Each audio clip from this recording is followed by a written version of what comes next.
बोलिए शंकर भगवान की। किसी का आंख मत फोड़ देना, शांति से नाचो।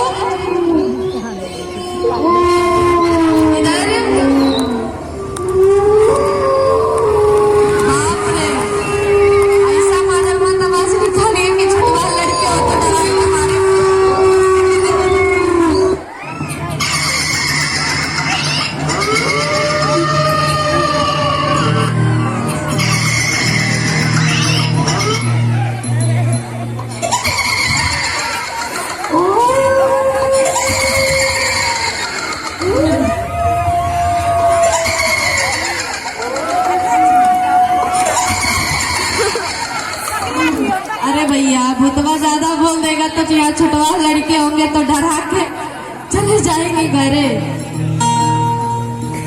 इधर सब गढ़ आते हैं और भोलेनाथ जी का श्रृंगार करते हैं। क्या महाराज कान में सर्पों का कुंडल बना दिए, सर्प का कुंडल पहना दिए और सब हाथ में सर्प का बाजूबंद पहना दिए और मस्तक पर अब ये सोचे कि मोर कहाँ से लाया जाए। तो गढ़ लोग ने कहा कि बाबा मोर कैसे आपको पहनाया जाए।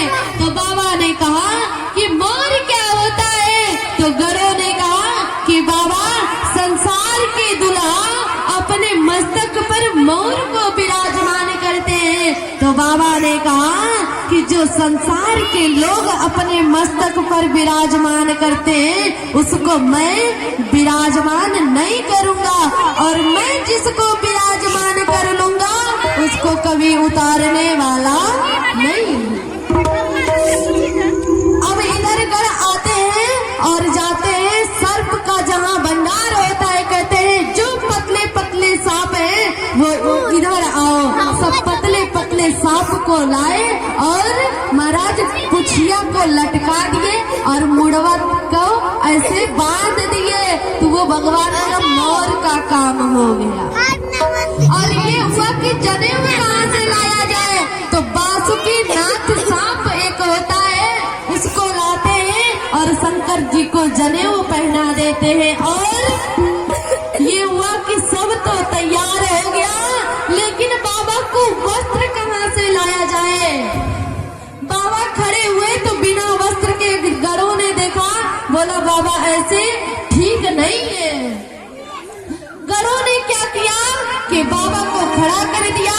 और जिस बागंबर पे बाबा विराजमान थे उसी बागंबर को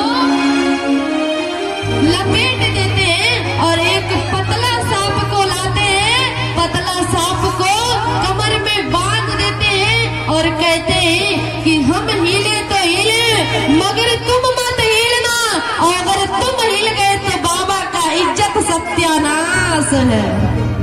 सांप ने कहा कि मैं बिल्कुल नहीं हिलूंगा, जैसा आपने कहा ठीक वैसे ही रहूंगा। अब इधर ये हुआ कि सब लोग तो फेशियल करवाते हैं, बाबा का फेशियल कैसे किया जाए महाराज? अब फेशियल का व्यवस्था कैसे किया जाए?